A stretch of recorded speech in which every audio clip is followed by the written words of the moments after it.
ਸਾਰਿਆਂ ਦਾ ਇਸ ਪ੍ਰੋਗਰਾਮ ਦੇ ਵਿੱਚ ਤਹਿ ਦਿਲੋਂ ਸਵਾਗਤ ਹੈ। ਮੈਂ ਹਾਂ ਤੁਹਾਡੀ ਆਪਣੀ ਰੂਪ ਦਵਿੰਦਰ ਕੌਰ। ਅੱਜ ਇਸ ਸਪੈਸ਼ਲ ਪ੍ਰੋਗਰਾਮ ਦੇ ਵਿੱਚ ਮੈਂ ਤੁਹਾਨੂੰ ਮਿਲਾਉਣ ਜਾ ਰਹੀ ਹਾਂ ਇੱਕ ਬਹੁਤ ਹੀ ਖਾਸ ਮਹਿਮਾਨ ਦੇ ਨਾਲ, ਜਿਨ੍ਹਾਂ ਦਾ ਨਾਮ ਹੈ ਸੁਖਵਿੰਦਰ ਅੰਮ੍ਰਿਤ। ਜੀ ਹਾਂ, ਤੁਸੀਂ ਜਾਣਦੇ ਹੋ ਸੁਖਵਿੰਦਰ ਅੰਮ੍ਰਿਤ ਇੱਕ ਐਸੀ ਸ਼ਖਸੀਅਤ ਹੈ ਜਿਨ੍ਹਾਂ ਨੇ ਪਿਛਲੇ 10-12 ਸਾਲਾਂ ਦੇ ਵਿੱਚ ਬਹੁਤ ਆਪਣਾ ਨਾਮ ਬਣਾਇਆ ਹੈ ਔਰ ਸਾਰੀ ਔਰਤ ਜ਼ਾਤ ਉਹਨਾਂ ਦੇ ਉੱਪਰ ਮਾਣ ਮਹਿਸੂਸ ਕਰਦੀ ਹੈ, ਕਿਉਂਕਿ ਉਹਨਾਂ ਨੇ ਔਰਤ ਦੀ ਗੱਲ ਕੀਤੀ ਹੈ, ਔਰਤ ਦੀ ਆਜ਼ਾਦੀ ਦੀ ਗੱਲ ਕੀਤੀ ਹੈ, ਔਰਤ ਦੀ ਬਰਾਬਰਤਾ ਦੀ ਗੱਲ ਕੀਤੀ ਹੈ। ਤੇ ਆਓ ਅਸੀਂ ਉਹਨਾਂ ਦਾ ਸਵਾਗਤ ਕਰੀਏ ਇਸ ਪ੍ਰੋਗਰਾਮ ਦੇ ਵਿੱਚ। ਸੁਖਵਿੰਦਰ ਜੀ, ਬਹੁਤ ਬਹੁਤ ਸਵਾਗਤ, ਜੀ ਆਇਆਂ ਨੂੰ। ਤੁਸੀਂ ਸਾਡੇ ਨਾਲ ਅੱਜ ਪੰਜਾਬ ਤੋਂ ਜੁੜੇ ਹੋ, ਬੜਾ ਹੀ ਜੀ ਹੋਇਆ। ਮਿਹਰਬਾਨੀ ਦਵਿੰਦਰ ਜੀ। ਸੁਖਵਿੰਦਰ ਜੀ, ਅੱਜ ਦੇ ਇਸ ਖਾਸ ਪ੍ਰੋਗਰਾਮ ਦੇ ਵਿੱਚ ਮੈਂ ਚਾਹੁੰਦੀ ਹਾਂ ਕਿ ਅਸੀਂ ਔਰਤ ਦੀ ਗੱਲ ਕਰੀਏ। ਦੇਖੋ, ਇੱਥੇ ਅਸੀਂ 21ਵੀਂ ਸਦੀ ਦੇ ਵਿੱਚ ਪਹੁੰਚ ਗਏ ਹਾਂ ਤੇ ਗੁਰੂ ਨਾਨਕ ਦੇਵ ਜੀ ਦੇ ਟਾਈਮ ਤੋਂ ਲੈ ਕੇ ਹੁਣ ਤੱਕ ਇੱਕ ਜੱਦੋ-ਜਹਿਦ ਚੱਲ ਰਹੀ ਹੈ ਔਰਤ ਦੀ ਕਿ ਮੇਰਾ ਸਮਾਜ ਦੇ ਵਿੱਚ ਬਰਾਬਰ ਦੀ ਮੈਨੂੰ ਥਾਂ ਮਿਲੇ। ਤੇ ਮੈਂ ਇਹ ਕਹਿ ਵੀ ਸਕਦੀ ਹਾਂ ਕਿ ਜਿਹੜੇ ਇੰਡੀਆ ਦੇ ਵਿੱਚ ਵੀ ਜਾਂ ਬਾਹਰਲੇ ਕੰਟਰੀਜ਼ ਜਿੱਥੇ ਅਸੀਂ ਰਹਿੰਦੇ ਹਾਂ, ਔਰਤ ਨੂੰ ਕਾਫੀ ਹੱਦ ਤੱਕ ਬਰਾਬਰਤਾ ਮਿਲੀ ਵੀ ਹੈ। ਪਰ ਅਜੇ ਵੀ ਇਹਨਾਂ ਕੰਟਰੀਜ਼ ਦੇ ਵਿੱਚ ਵੀ ਇੱਕ ਉਹ ਸਥਾਨ ਹੁੰਦਾ ਕਿ ਜਿਵੇਂ ਜਿਹੜੇ ਪੁਰਸ਼ ਲੋਕ ਨੇ ਉਹਨਾਂ ਨੂੰ ਤਨਖਾਹਾਂ ਵੀ ਜ਼ਿਆਦਾ ਮਿਲਦੀਆਂ ਨੇ, ਜਾਂ ਅਜੇ ਵੀ ਸੁਸਾਇਟੀ ਦੇ ਵਿੱਚ ਉਹ ਜਿਹੜੀ ਸਥਾਨ ਹੈ ਜੋ ਔਰਤ ਜਿਸ ਚੀਜ਼ ਦੀ ਹੱਕਦਾਰ ਹੈ, ਮੇਰੇ ਹਿਸਾਬ ਨਾਲ ਉਹ ਚੀਜ਼ ਨਹੀਂ ਹੈਗੀ। ਤੇ ਮੈਂ ਤੁਹਾਡੇ ਕੋਲੋਂ ਪਹਿਲਾਂ ਤਾਂ ਇਹ ਜਾਣਨਾ ਚਾਹੁੰਦੀ ਹਾਂ ਕਿ ਕਿੰਨਾ ਕੁ ਔਰਤ ਜਿਹੜੀ ਹੈ ਉਹ ਆਪਣੇ ਆਪ ਨੂੰ ਸਮਾਜ ਦੇ ਵਿੱਚ ਅੱਗੇ ਲਿਆ ਸਕੀ ਹੈ ਤੇ ਕਿੰਨਾ ਨਹੀਂ। ਇੱਥੋਂ ਆਪਾਂ ਗੱਲ ਸ਼ੁਰੂ ਕਰਦੇ ਹਾਂ। ਦਵਿੰਦਰ, ਮੈਨੂੰ ਲੱਗਦਾ ਕਿ ਪੁਰਸ਼ਾਂ ਦੀ ਦੁਨੀਆ ਦੇ ਵਿੱਚ ਭਾਵੇਂ ਔਰਤ ਅੱਧ ਦੀ ਮਾਲਕ ਆ, ਹਨਾ, ਪਰ ਉਹਨੂੰ ਇਨਸਾਨਾਂ ਵਾਂਗੂ ਜਿਉਣ ਦਾ ਹਜੇ ਅਧਿਕਾਰ ਪ੍ਰਾਪਤ ਨਹੀਂ ਹੋਇਆ। ਉਹਦੀ ਸਥਿਤੀ ਕੁਛ ਬਿਹਤਰ ਤਾਂ ਜ਼ਰੂਰ ਹੋਈ ਆ, ਪਰ ਸੁਖਾਵੀਂ ਨਹੀਂ ਹੋਈ। ਉਹਨੂੰ ਮਤਲਬ ਜਿਹੜਾ ਉਹਦਾ ਬਣਦਾ ਮਾਣ, ਸਨਮਾਨ, ਇੱਜ਼ਤ, ਉਹਦੇ ਹੱਕ, ਉਹਦੀ ਆਜ਼ਾਦੀ, ਉਹ ਨਹੀਂ ਹਜੇ ਮਿਲੀ। ਉਹ ਆਪਣੇ ਫੈਸਲੇ ਆਪ ਨਹੀਂ ਕਰ ਸਕਦੀ, ਕਿਉਂਕਿ ਜਦੋਂ ਸਾਡੀਆਂ ਕੁੜੀਆਂ ਨੇ ਕੋਈ ਫੈਸਲਾ ਲੈਣਾ ਹੁੰਦਾ ਤਾਂ ਘਰਦਿਆਂ ਦਾ ਪ੍ਰੈਸ਼ਰ ਹੁੰਦਾ, ਘਰ ਦੇ ਤਵੱਕੋ ਕਰਦੇ ਆ ਕਿ ਉਹਨਾਂ ਨੂੰ ਪਹਿਲਾਂ ਉਹ ਪੁੱਛਣ, ਤੇ ਇੱਥੋਂ ਤੱਕ ਕਿ ਉਹ ਆਪਣੇ ਜੀਵਨ ਸਾਥੀ ਦੀ ਚੋਣ ਵੀ ਨਹੀਂ ਕਰ ਸਕਦੀਆਂ। ਮਤਲਬ ਅਣਖ ਦੇ ਨਾਮ ਤੇ ਕਤਲ ਹੋ ਜਾਂਦੇ ਆ ਬੱਚਿਆਂ ਦੇ। ਸੋ ਇਸ ਤਰ੍ਹਾਂ ਦੇ ਜਿਹੜੇ ਮਾਮਲੇ ਆ ਹਜੇ ਬਹੁਤ ਗੰਭੀਰ ਮਾਮਲੇ, ਔਰ ਪਹਿਲਾਂ ਤਾਂ ਉਹਨਾਂ ਨੂੰ ਜਨਮ ਨਹੀਂ ਲੈਣ ਦਿੱਤਾ ਜਾਂਦਾ, ਹਨਾ। ਭਰੂਣ ਹੱਤਿਆਵਾਂ ਇੰਨੀਆਂ ਹੁੰਦੀਆਂ ਨੇ ਕਿ ਸੰਖਿਆ ਘਟ ਰਹੀ ਆ ਉਹਨਾਂ ਦੀ ਪੁਰਸ਼ਾਂ ਦੇ ਮੁਕਾਬਲੇ ਔਰਤਾਂ ਦੀ। ਔਰ ਫਿਰ ਜੇ ਜਨਮ ਲੈ ਲੈਂਦੀਆਂ ਤਾਂ ਸਾਡੇ ਸਮਾਜ ਦੇ ਵਿੱਚ ਜਿਵੇਂ ਛੋਟੀਆਂ ਬਾਲੜੀਆਂ ਤੋਂ ਲੈ ਕੇ ਬਜ਼ੁਰਗ ਔਰਤਾਂ ਤੱਕ ਬੇਪਤੀ ਹੁੰਦੀ ਆ ਉਹਨਾਂ ਦੀ, ਜਿਵੇਂ ਖਬਰਾਂ ਤੁਸੀਂ ਪੜ੍ਹਦੇ ਸੁਣਦੇ ਰਹਿੰਦੇ ਆ। ਔਰ ਇਸ ਤਰ੍ਹਾਂ ਦੀਆਂ ਬਸ ਜਿਹੜੀਆਂ ਖਬਰਾਂ, ਤਾਂ ਸਾਨੂੰ ਲੱਗਦਾ ਕਿ ਸਮਾਜ ਵਿੱਚ ਹਾਲੇ ਬਹੁਤ ਸਮਾਂ ਲੱਗੂਗਾ ਔਰਤਾਂ ਦੀ ਸਥਿਤੀ ਸੁਧਰਨ ਨੂੰ, ਹੋਰ ਸੋਹਣੀ ਹੋਣ ਨੂੰ, ਉਹਨੂੰ ਬਰਾਬਰ ਦੇ ਅਧਿਕਾਰ ਮਿਲਣ ਨੂੰ। ਸੋ ਇਹਦੇ ਵਿੱਚ ਸੁਖਵਿੰਦਰ ਜੀ, ਤੁਸੀਂ ਕੀ ਸਮਝਦੇ ਹੋ ਕਿ ਆਮ ਕਰਕੇ ਨਾ ਸਮਾਜ ਦੇ ਵਿੱਚ ਇਹ ਵੀ ਗੱਲ ਕਹਿ ਦਿੱਤੀ ਜਾਂਦੀ ਹੈ ਕਿ ਔਰਤ ਹੀ ਔਰਤ ਦੀ ਦੁਸ਼ਮਣ ਹੈ। ਇਹਨੂੰ ਤੁਸੀਂ ਕਿਵੇਂ ਦੇਖਦੇ ਹੋ ਕਿ ਕੀ ਔਰਤ ਦੀ ਦੁਸ਼ਮਣ ਹੈ ਜਾਂ ਪੁਰਸ਼ ਔਰਤ ਦਾ ਦੁਸ਼ਮਣ ਹੈ? ਕਿਉਂਕਿ ਦੇਖੋ, ਰੱਬ ਨੇ ਤਾਂ ਜੀ ਦੋ ਹੀ ਬਣਾਏ ਨੇ। ਇਹ ਜਿਹੜਾ ਜਿਹਨੂੰ ਅਸੀਂ ਮਨੁੱਖ ਕਹਿ ਦਿੰਦੇ ਹਾਂ, ਜਦੋਂ ਮੈਂ ਕਿਸੇ ਨੂੰ ਮਿਲਦੀ ਹਾਂ ਬਾਹਰ, ਜਾਂ ਤੁਸੀਂ ਸ਼ਾਇਦ ਮਿਲਦੇ ਹੋਵੋਗੇ, ਤਾਂ ਤੁਸੀਂ ਕਿਸੇ ਨੂੰ ਇਹ ਸੋਚ ਕੇ ਨਹੀਂ ਮਿਲਦੇ ਕਿ ਇਹ ਔਰਤ ਹੈ ਜਾਂ ਮਰਦ ਹੈ। ਅਸੀਂ ਇਹ ਸੋਚ ਕੇ ਮਿਲਦੇ ਹਾਂ ਕਿ ਇਹ ਅਨਦਰ ਹਿਊਮਨ ਬੀਇੰਗ ਹੈ ਜਾਂ ਮਨੁੱਖ ਹੈ। ਤੇ ਜੇ ਅਸੀਂ ਮਨੁੱਖ ਹਾਂ ਤੇ ਫਿਰ ਸਾਡੇ ਵਿੱਚ ਅੰਤਰ ਕਿਉਂ ਹੈਗਾ? ਕੌਣ ਦੁਸ਼ਮਣ ਹੈ? ਔਰਤਾਂ ਦੀਆਂ ਦੁਸ਼ਮਣ ਨੇ? ਕੌਣ ਹੈ ਸਾਡਾ ਦੁਸ਼ਮਣ? ਨਹੀਂ ਦਵਿੰਦਰ, ਮੈਨੂੰ ਇਹ ਨਹੀਂ ਲੱਗਦਾ ਹੈਗਾ ਕਿ ਔਰਤ ਦੀ ਦੁਸ਼ਮਣ ਆ। ਇਹ ਤੇ ਐਵੇਂ ਗੱਲ ਆ ਇੱਕ, ਕਿਉਂਕਿ ਇਹ ਮਨੁੱਖੀ ਫਿਤਰਤ ਆ। ਜਿਵੇਂ ਜੇ ਆਪਾਂ ਕਹੀਏ ਵੀ ਔਰਤ ਦੀ ਦੁਸ਼ਮਣ ਆ ਨਾ, ਤਾਂ ਐਂ ਤਾਂ ਫਿਰ ਜਿਹੜੇ ਪੁਰਸ਼ ਆ ਉਹਨਾਂ ਲਈ ਵੀ ਆਪਾਂ ਇਹ ਗੱਲ ਕਹਿ ਸਕਦੇ ਹਾਂ ਕਿ ਪੁਰਸ਼ ਦਾ ਦੁਸ਼ਮਣ ਆ। ਕਿਉਂਕਿ ਜਦੋਂ ਆਪਣਾ ਸਥਾਨ ਪ੍ਰਾਪਤੀ ਲਈ ਜਾਂ ਆਪਣੇ ਹੋਰ ਅੱਗੇ ਜਿਵੇਂ ਦੌੜ ਲੱਗੀ ਹੋਈ ਆ, ਹਨਾ, ਵੀ ਇਹ ਸਾਰਾ ਕੁਛ ਮੇਰੇ ਕੋਲ ਹੀ ਹੋਵੇ, ਮੈਂ ਹੀ, ਮੇਰੇ ਹੱਥ 'ਚ ਚੌਧਰ ਹੋਵੇ, ਹਨਾ, ਸਾਰੀਆਂ ਸਹੂਲਤਾਂ, ਸਾਰੀਆਂ ਚੀਜ਼ਾਂ, ਵੱਧ ਧਨ ਪਦਾਰਥ, ਇਹ ਸਾਰਾ ਵੱਧ ਹੱਕ, ਵੱਧ ਆਜ਼ਾਦੀ ਮੇਰੇ ਕੋਲ ਹੀ ਹੋਵੇ। ਜਿਵੇਂ ਮਨੁੱਖੀ ਫਿਤਰਤ ਆ ਇਹ, ਵੀ ਆਪਾਂ ਚਾਹੁੰਦੇ ਬਸ ਵੀ ਮੈਂ ਹੀ ਵੱਡਾ ਹੋਵਾਂ, ਹਨਾ, ਮਤਲਬ ਈਗੋ ਪ੍ਰੋਬਲਮ ਆ ਇਹ, ਔਰ ਇਹਦੇ ਵਿੱਚ ਔਰਤ ਪੁਰਸ਼ ਦਾ ਕੋਈ ਭੇਦ ਨਹੀਂ ਹੈਗਾ। ਹੂੰ। ਪਰ ਇਹ ਜ਼ਰੂਰ ਆ ਕਿ ਜਿਹੜਾ ਸਾਡਾ ਇਹ ਵੱਖਰੀ ਗੱਲ ਆ ਕਿ ਜਿਹੜਾ ਪੁਰਸ਼ ਪ੍ਰਧਾਨ ਸਮਾਜ ਦੇ ਵਿੱਚ ਜਿਹੜੀਆਂ ਔਰਤਾਂ ਦੀਆਂ ਜਿਹੜੀਆਂ ਦੁਸ਼ਵਾਰੀਆਂ ਨੇ ਉਹ ਬਰਾਬਰ ਨੇ। ਹੂੰ। ਦੇਖੋ, ਜਦੋਂ ਔਰਤ ਜਿਹੜੀ ਹੈ ਉਹ ਦੁਖੀ ਹੁੰਦੀ ਹੈ ਘਰ ਦੇ ਵਿੱਚ, ਮੰਨ ਲਓ ਜਿਵੇਂ ਤੁਸੀਂ ਜਿਹੜੀ ਹੈ ਕਾਫੀ ਆਪਣੀਆਂ ਇੰਟਰਵਿਊਜ਼ ਦੇ ਵਿੱਚ, ਆਪਣੀਆਂ ਕਵਿਤਾਵਾਂ ਵਿੱਚ, ਜਾਂ ਤੁਹਾਡੇ ਤੁਸੀਂ ਇਹ ਗੱਲ ਕਰਦੇ ਹੋ ਜਿਹੜੀ ਡੋਮੈਸਟਿਕ ਵਾਇਲੈਂਸ ਹੈਗੀ ਹੈ, ਕਿ ਔਰਤ ਜਿਹੜੀ ਹੈ ਸਰੀਰਕ ਪੱਖ ਤੋਂ ਥੋੜੀ ਮਰਦ ਤੋਂ ਕਮਜ਼ੋਰ ਹੁੰਦੀ ਹੈ, ਇਸ ਕਰਕੇ ਮਰਦ ਸ਼ਰਾਬ ਪੀ ਕੇ ਵੀ ਜ਼ਰ ਲਾ ਵੀ ਦਿੰਦਾ, ਵਾਲ ਵੀ ਪੁੱਟ ਦਿੰਦਾ ਤੇ ਔਰਤ ਜਿਹੜੀ ਹੈ ਜਰ ਲੈਂਦੀ ਹੈ। ਅਜੇ ਕਿ ਇਹ ਸੁਣਨ ਨੂੰ ਇਸ ਤਰ੍ਹਾਂ ਲੱਗਦਾ ਕਿ ਅੱਜ ਕੱਲ੍ਹ ਦੇ ਜ਼ਮਾਨੇ 'ਚ ਵੀ ਇਹ ਗੱਲ ਹੁੰਦੀ ਹੈ। ਇਹ ਯੂਰਪ ਕੰਟਰੀਜ਼ ਦੇ ਵਿੱਚ ਜਾਂ ਇੰਗਲੈਂਡ ਵਰਗੇ ਦੇਸ਼ਾਂ ਦੇ ਵਿੱਚ ਵੀ, ਭਾਵੇਂ ਸਾਡੇ ਸਮਾਜ ਦੀ ਅਸੀਂ ਗੱਲ ਨਾ ਕਰੀਏ, ਅਸੀਂ ਜੇ ਗੋਰਿਆਂ ਦੇ ਸਮਾਜ ਦੀ ਗੱਲ ਕਰੀਏ ਤਾਂ ਉੱਥੇ ਵੀ ਇਹ ਗੱਲਾਂ ਸੁਣਨ ਨੂੰ ਮਿਲਦੀਆਂ ਨੇ ਕਿ ਔਰਤ ਜਿਹੜੀ ਆ ਬਹੁਤ ਕੁਝ ਜਰਦੀ ਹੈਗੀ ਹੈ। ਸੋ ਫਿਰ ਇਹ ਕਸੂਰ ਤੁਸੀਂ ਕਿਹਦਾ ਕਸੂਰ ਮੰਨਦੇ ਹੋ? ਪੁਰਸ਼ਾਂ ਦਾ ਕਸੂਰ ਮੰਨਦੇ ਹੋ, ਸਿਸਟਮ ਦਾ ਕਸੂਰ ਮੰਨਦੇ ਹੋ, ਕਿਹਦਾ ਕਸੂਰ ਹੈ ਵੀ ਜਿਹੜੀ ਔਰਤ ਹੈ ਅੱਜ ਵੀ ਪਿੱਛੇ ਹੈ? ਕਸੂਰ ਤਾਂ ਮੈਂ ਸਿਸਟਮ ਦਾ ਹੀ ਮੰਨਦੀ ਹਾਂ ਕਿ ਸਾਡਾ ਜਿਹੜਾ ਪ੍ਰਬੰਧ ਆ ਨਾ, ਜਿਹੜਾ ਸਮਾਜ ਆ ਸਾਡਾ, ਜਿਵੇਂ ਪਾਲਣਾ ਪੋਸ਼ਣਾ ਹੀ ਨਹੀਂ ਠੀਕ ਕੀਤੀ ਜਾਂਦੀ ਹੈਗੀ। ਪਾਲਣਾ ਪੋਸ਼ਣਾ ਵੇਲੇ ਕੁੜੀਆਂ ਨੂੰ ਕੁੜੀਆਂ ਵਾਂਗੂ ਰਹਿਣਾ ਸਿਖਾਇਆ ਜਾਂਦਾ ਹੈ ਨਾ, ਮਤਲਬ ਕੁੜੀ ਬਣਾਇਆ ਜਾਂਦਾ, ਕਿਉਂਕਿ ਜਦੋਂ ਉਹਨਾਂ ਦਾ ਜਨਮ ਹੁੰਦਾ ਬੱਚਿਆਂ ਦਾ, ਉਦੋਂ ਤਾਂ ਉਹਨਾਂ ਨੂੰ ਕੋਈ ਭੇਦਭਾਵ ਨਹੀਂ ਹੁੰਦਾ। ਪਰ ਹੌਲੀ ਹੌਲੀ ਕੁੜੀ ਨੂੰ ਜਿਵੇਂ ਉਹਦੀ ਪਾਲਣਾ ਪੋਸ਼ਣਾ ਹੋਰ ਤਰ੍ਹਾਂ ਕੀਤੀ ਜਾਂਦੀ, ਔਰ ਮੁੰਡੇ ਦੀ ਹੋਰ ਤਰ੍ਹਾਂ। ਮੁੰਡੇ ਨੂੰ ਬਹੁਤ ਸਾਰੀਆਂ ਨਜਾਇਜ਼ ਕੁੱਲਾਂ ਵੀ ਦਿੱਤੀਆਂ ਜਾਂਦੀਆਂ, ਉਹਦੇ ਗੁਨਾਹ ਮਾਫ ਕਰ ਦਿੱਤੇ ਜਾਂਦੇ ਆ, ਲਕੋ ਲਏ ਜਾਂਦੇ ਆ ਹਨਾ। ਤੇ ਜੇ ਉਹ ਕੋਈ ਮਤਲਬ ਬਾਹਰ ਕਿਸੇ ਨਾਲ ਜ਼ਿਆਦਤੀ ਵੀ ਕਰਿਆ ਆਵੇ ਤਾਂ ਉਹਨੂੰ ਸ਼ਾਬਾਸ਼ ਦਿੱਤੀ ਜਾਂਦੀ ਆ ਵੀ ਤੂੰ ਦਲੇਰ ਆਏ, ਇਹ ਸੂਰਮਾਵਾ ਏ, ਦਲੇਰ ਆਏ। ਸੋ ਤੇ ਕੁੜੀ ਨੂੰ ਇਦੋਂ ਉਲਟ ਸਾਰਾ ਕੁਝ ਕਿਹਾ ਜਾਂਦਾ ਵੀ ਤੂੰ ਕੁੜੀ ਆ ਤੇ ਤੂੰ ਏਦਾਂ ਨਹੀਂ ਕਰਨਾ ਹਨਾ, ਤੂੰ ਉੱਚੀ ਹੱਸਣਾ ਨਹੀਂ, ਤੂੰ ਉੱਚੀ ਬੋਲਣਾ ਨਹੀਂ, ਤੂੰ ਨੀਵੀਂ ਪਾ ਕੇ ਤੁਰਨਾ, ਤੂੰ ਕਿਸੇ ਵੱਲ ਦੇਖਣਾ ਨਹੀਂ, ਸਾਰਾ ਕੁਝ ਸਹਿ ਜਾਣਾ। ਸੋ ਏਦਾਂ ਸਾਰੀਆਂ ਜਿਹੜੀਆਂ ਮੇਰਾ ਖਿਆਲ ਆ ਵੀ ਇੱਕ ਪਾਲਣਾ ਪੋਸ਼ਣਾ ਤੋਂ ਸ਼ੁਰੂ ਹੋ ਜਾਂਦਾ ਵਾ, ਔਰ ਫਿਰ ਉਹ ਸਾਰੀ ਉਮਰ ਉਵੇਂ ਚੱਲਦਾ। ਤੇ ਕੁੜੀ ਹੌਲੀ ਹੌਲੀ ਦਬ ਜਾਂਦੀ ਆ ਔਰ ਸਹਿਣ ਲੱਗ ਜਾਂਦੀ ਆ, ਚੁੱਪ ਰਹਿਣ ਲੱਗ ਜਾਂਦੀ ਆ। ਤਾਂ ਜਿਹੜਾ ਮੁੰਡਾ ਹੁੰਦਾ ਉਹ ਥੋੜਾ ਦਮਨਕਾਰੀ ਪ੍ਰਵਿਰਤੀ ਦਾ ਬਣ ਜਾਂਦਾ। ਤੁਹਾਡੇ ਬਚਪਨ ਦੇ ਵਿੱਚ ਤੁਸੀਂ ਤੁਹਾਡੇ ਸੁਪਨੇ ਸਨ, ਬੜੀਆਂ ਰੀਝਾਂ ਸਨ, ਤੁਸੀਂ ਆਪਣੀ ਮਾਤਾ ਜੀ ਨੂੰ ਵੀ ਆਪਣੀਆਂ ਰੀਝਾਂ ਨੂੰ ਘੁੱਟ-ਘੁੱਟ ਕੇ ਜਿਉਂਦੇ ਦੇਖਿਆ ਤੇ ਤੁਸੀਂ ਸੰਘਰਸ਼ ਕਰਕੇ, ਮੈਂ ਆਪਣੀਆਂ ਭੈਣਾਂ ਨੂੰ ਦੱਸਣਾ ਚਾਹਾਂਗੀ ਕਿ ਆਪਣੇ ਵਿਆਹ ਤੋਂ 12 ਸਾਲ ਬਾਅਦ ਆਪਣੀ ਪੜ੍ਹਾਈ ਕੀਤੀ, MA ਕੀਤੀ, ਕਿਤਾਬਾਂ ਲਿਖੀਆਂ, ਔਰ ਕਿਤਾਬਾਂ ਵੀ ਤੁਸੀਂ ਕਈ ਲਿਖੀਆਂ, ਸੂਰਜ ਦੀ ਦਹਿਲੀਜ਼, ਪਤਝੜ ਵਿੱਚ ਪੁੰਗਰ ਦੇ ਪੱਤੇ, ਕੇਸਰ ਦੇ ਛਿੱਟੇ, ਧੁੱਪ ਦੀ ਚੁੰਨੀ, ਪੁੰਨਿਆ ਆਦਿ ਕਾਫੀ ਬੁੱਕਸ ਜਿਹੜੀਆਂ ਤੁਹਾਡੀਆਂ ਆਈਆਂ, ਜਿਹਦੇ ਵਿੱਚ ਤੁਸੀਂ ਵੱਧ ਚੜ ਕੇ ਔਰਤ ਦੀ ਬਰਾਬਰਤਾ ਦੀ ਜਿਹੜੀ ਗੱਲ ਹੈ ਉਹ ਕਰਦੇ ਆਏ ਹੈਗੇ ਹੋ। ਕਿੰਨਾ ਕੁ ਫਰਕ ਪਿਆ? ਹੁਣ ਦੇਖੋ, ਤੁਸੀਂ ਬਚਪਨ ਤੋਂ ਲੈ ਕੇ ਹੁਣ ਤੱਕ ਇੱਕ ਬਹੁਤ ਲੰਬਾ ਸਫ਼ਰ ਤੈਅ ਕੀਤਾ ਹੈ। ਕੀ ਤੁਹਾਡਿਆਂ ਵਹਿੰਦਿਆਂ ਸਮਾਜ ਦੇ ਵਿੱਚ ਪਰਿਵਰਤਨ ਆਇਆ ਹੈ? ਹਾਂਜੀ ਬਿਲਕੁਲ ਦਵਿੰਦਰ, ਮੈਂ ਜਿਵੇਂ ਦੇਖਦੀ ਹਾਂ ਵੀ, ਜਿਵੇਂ ਮੈਂ ਉਦਾਹਰਣ ਦਿੰਦੀ ਹੁੰਦੀ ਆਪਣੇ ਘਰ ਪਰਿਵਾਰ ਦੀ ਹੋਈ ਵੀ, ਜਿਵੇਂ ਮੇਰੀ ਮਾਂ ਨੇ ਜ਼ਿੰਦਗੀ ਹੰਢਾਈ ਹੈ ਨਾ, ਉਹਨੇ ਸਾਰੀ ਉਮਰ ਮਤਲਬ ਦੁੱਖ ਹੀ ਦੇਖਿਆ, ਦਬਾਅ ਥੱਲੇ ਰਹੀ, ਮਤਲਬ ਕਲੇਸ਼ ਝੱਲਿਆ ਇੱਕ ਔਰਤ ਹੋਣ ਕਰਕੇ। ਤਾਂ ਮੇਰੀ ਜ਼ਿੰਦਗੀ ਥੋੜੀ ਜਿਹੀ ਉਹਦੇ ਨਾਲ ਬਿਹਤਰ ਹੋ ਗਈ ਹੈ ਨਾ, ਵੀ ਮੈਂ ਜੂਝ ਕੇ ਪ੍ਰਾਪਤ ਕੀਤੀ, ਸੰਘਰਸ਼ ਕਰਕੇ ਪ੍ਰਾਪਤ ਕੀਤੀ, ਪਰ ਮੈਂ ਆਪਣੀ ਜ਼ਿੰਦਗੀ ਬਿਹਤਰ ਕਰ ਲਈ। ਔਰ ਜਿਹੜੀ ਗਾਹਾਂ ਮੇਰੀ ਅਗਲੀ ਪੀੜ੍ਹੀ ਆ, ਮੇਰੀ ਨੂੰਹ ਰਾਣੀ ਆ, ਮੇਰੀ ਧੀ ਰਾਣੀ ਆ, ਉਹਨਾਂ ਦੀ ਜ਼ਿੰਦਗੀ ਮੇਰੇ ਨਾਲੋਂ ਵੀ ਵੱਧ ਬਿਹਤਰ ਆ, ਕਿਉਂਕਿ ਉਹ ਪੜ੍ਹੀਆਂ ਲਿਖੀਆਂ ਨੇ ਔਰ ਆਪਣੇ ਪੈਰਾਂ ਤੇ ਖੜੀਆਂ ਨੇ, ਆਤਮ ਨਿਰਭਰ ਨੇ। ਉਹਨਾਂ ਨੂੰ ਇੱਕ ਤਾਂ ਮੁਹਤਾਜੀ ਨਹੀਂ ਹੈਗੀ ਪੈਸੇ ਦੀ, ਦੂਜੀ ਜਦੋਂ ਕਮਾ ਕੇ ਲਿਆਉਂਦੀਆਂ ਨੇ ਤੇ ਘਰ ਵਿੱਚ ਵੀ ਉਹਨਾਂ ਦੀ ਕਦਰ ਵੱਧ ਜਾਂਦੀ ਆ, ਸਮਾਜ ਵੀ ਉਹਨਾਂ ਨੂੰ ਮਤਲਬ ਇੱਜ਼ਤ ਦੀ ਨਜ਼ਰ ਨਾਲ ਦੇਖਦਾ ਹਨਾ।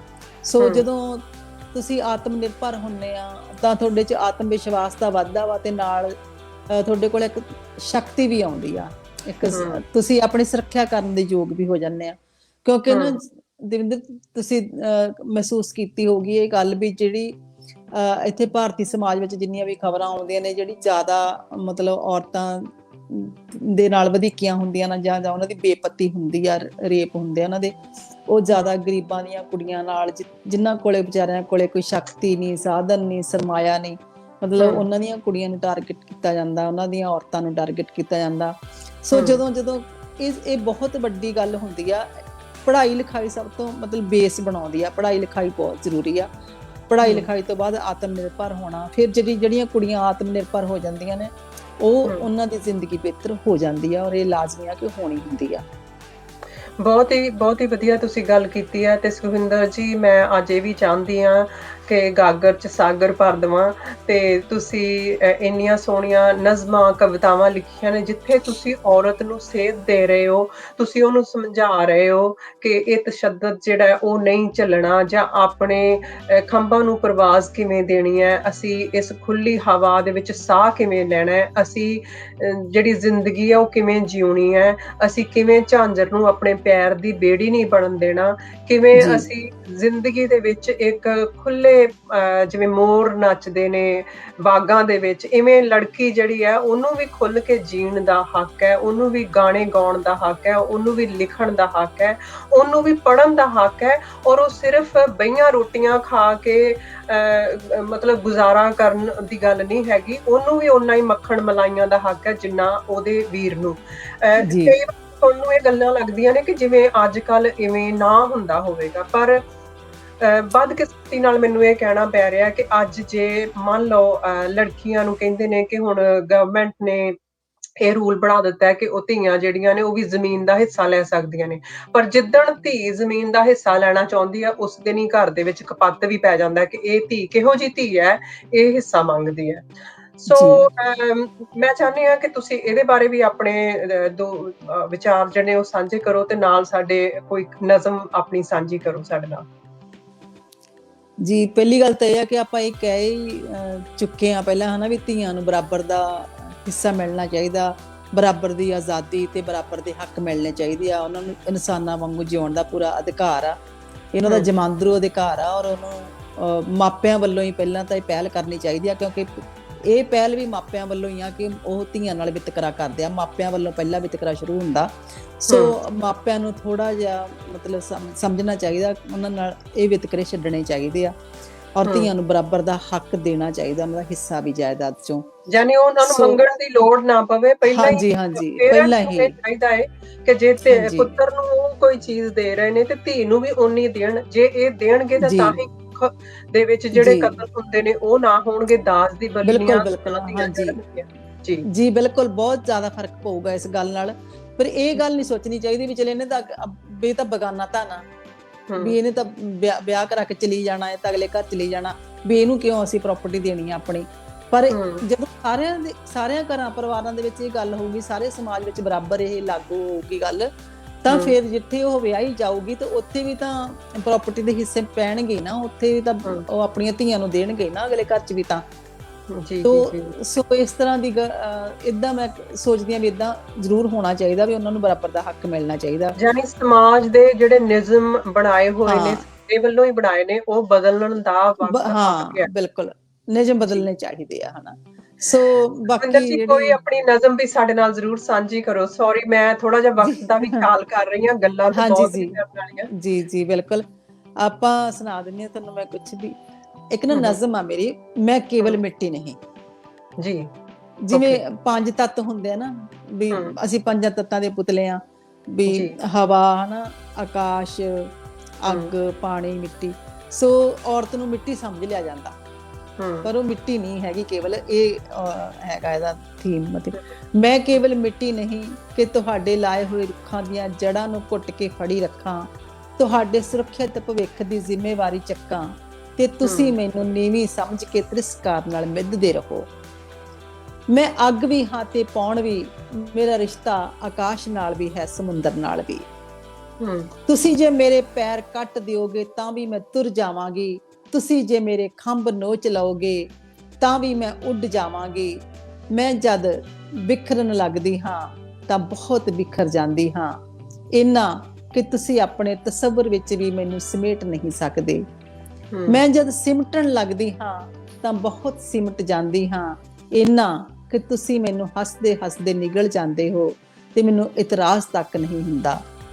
ਉਂਝ ਮੈਨੂੰ ਵੀ ਰੁੱਖਾਂ ਦੀਆਂ ਜੜ੍ਹਾਂ ਨਾਲ ਕੋਈ ਘੱਟ ਪਿਆਰ ਨਹੀਂ, ਪਰ ਮੈਨੂੰ ਇਹ ਸਵੀਕਾਰ ਨਹੀਂ ਕਿ ਤੁਸੀਂ ਰੁੱਖਾਂ ਦੀ ਉਚਾਈ ਦਾ ਤਾਂ ਮਾਣ ਕਰੋ ਤੇ ਮੈਨੂੰ ਮਿੱਟੀ ਕਹਿ ਕੇ ਮੇਰਾ ਅਪਮਾਨ ਕਰੋ, ਇੰਨਾ ਕਿ ਮੈਨੂੰ ਆਖਣਾ ਪਵੇ ਮੈਂ ਕੇਵਲ ਮਿੱਟੀ ਨਹੀਂ, ਮੈਂ ਅੱਗ ਵੀ ਹਾਂ ਤੇ ਪੌਣ ਵੀ, ਮੇਰਾ ਰਿਸ਼ਤਾ ਆਕਾਸ਼ ਨਾਲ ਵੀ ਹੈ, ਸਮੁੰਦਰ ਨਾਲ ਵੀ।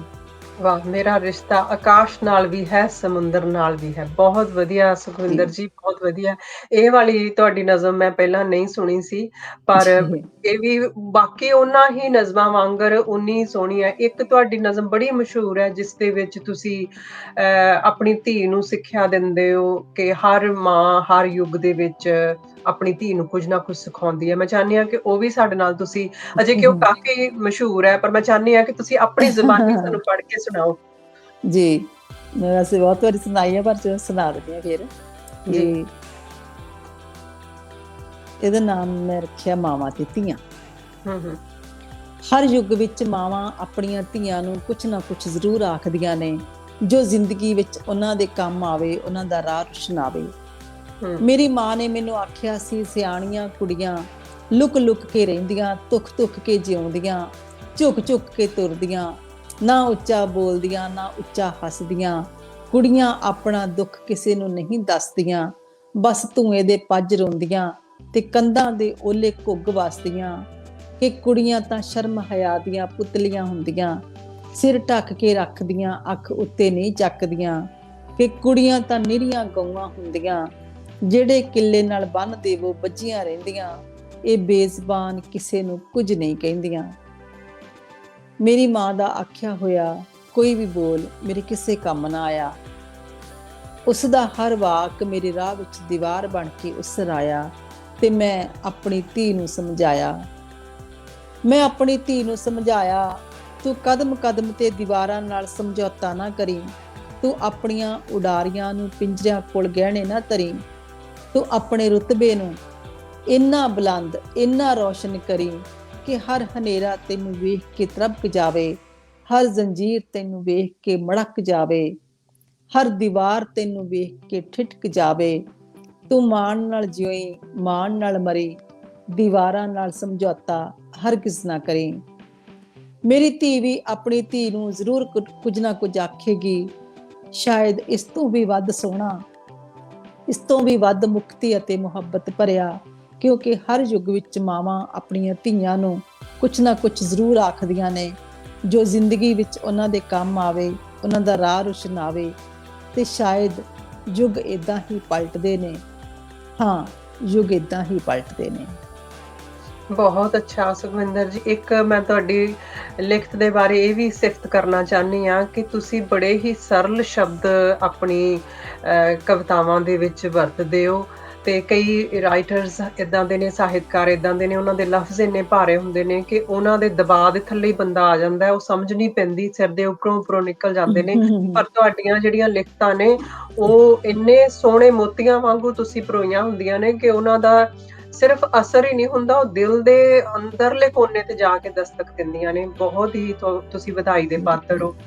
ਤੇ ਮਿਹਰਬਾਨੀ। ਇੱਕ ਤੁਹਾਡੀ ਹੋਰ ਇਸੇ ਤਰ੍ਹਾਂ ਦੀ ਨਜ਼ਮ ਹੈ ਜਿਹਦੇ ਵਿੱਚ ਤੁਸੀਂ ਗੱਲ ਕਰਦੇ ਹੋ ਕਿ ਜੇ ਔਰਤ ਨੂੰ ਵੀ ਹੱਕ ਹੁੰਦਾ ਖੁੱਲ ਕੇ ਜੀਣ ਦਾ, ਤੇ ਅੱਜ ਉਹ ਵੀ ਉਦਾਸੀਆਂ ਕਰਦੀ। ਤੇ ਜੀ ਉਹ ਵੀ ਮੈਂ ਹਾਂਜੀ, ਚਾਹੁੰਦੀ ਹਾਂ ਕਿ ਸ਼ੇਅਰ ਕਰ ਲਓ ਸਾਡੇ ਨਾਲ ਅੱਜ। ਉਹ ਬਹੁਤ ਛੋਟੀ ਜਿਹੀ ਨਜ਼ਮ ਆ। ਉਹ ਹੈਗੀ ਆ ਵੀ, ਜੇ ਰਾਹਾਂ ਵਿੱਚ ਬੰਦਿਆਂ ਦੇ ਮੂੰਹਾਂ ਵਾਲੇ ਸ਼ੇਰ ਬਘੇਲੇ ਨਾ ਹੁੰਦੇ ਤਾਂ। ਜੇ ਰਾਹਾਂ ਵਿੱਚ ਬੰਦਿਆਂ ਦੇ ਮੂੰਹਾਂ ਵਾਲੇ ਸ਼ੇਰ ਬਘੇਲੇ ਨਾ ਹੁੰਦੇ ਤਾਂ, ਕੁੜੀਆਂ ਵੀ ਜਾ ਸਕਦੀਆਂ ਸੀ ਬਾਬੇ ਨਾਨਕ ਵਾਂਗੂ ਉਦਾਸੀਆਂ ਤੇ।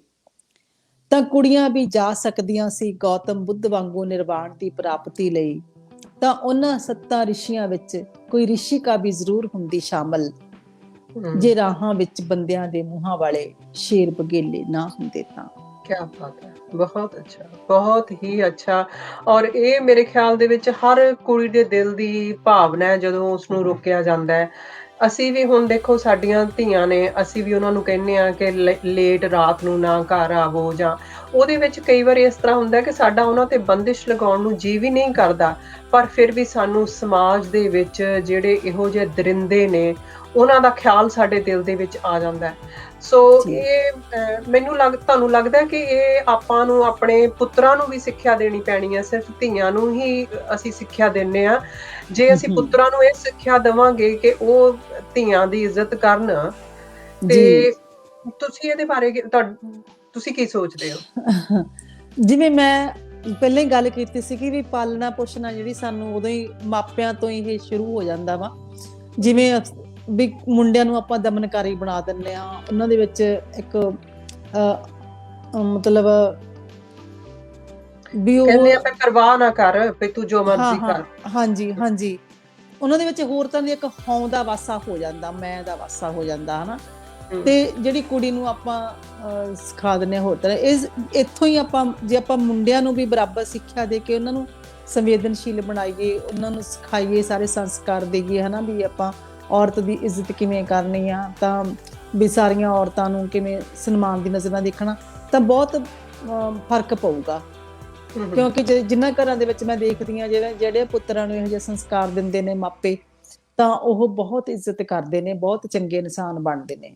ਸਾਡੇ ਆਲੇ ਦੁਆਲੇ ਦੇ ਵਿੱਚ ਹੀ ਇਹੋ ਜਿਹੇ ਮੁੰਡੇ ਵੀ, ਇਹੋ ਜਿਹੇ ਪੁਰਸ਼ ਵੀ ਸਾਡੇ ਆਲੇ ਦੁਆਲੇ 'ਚ ਹੈਗੇ ਨੇ ਜੀ।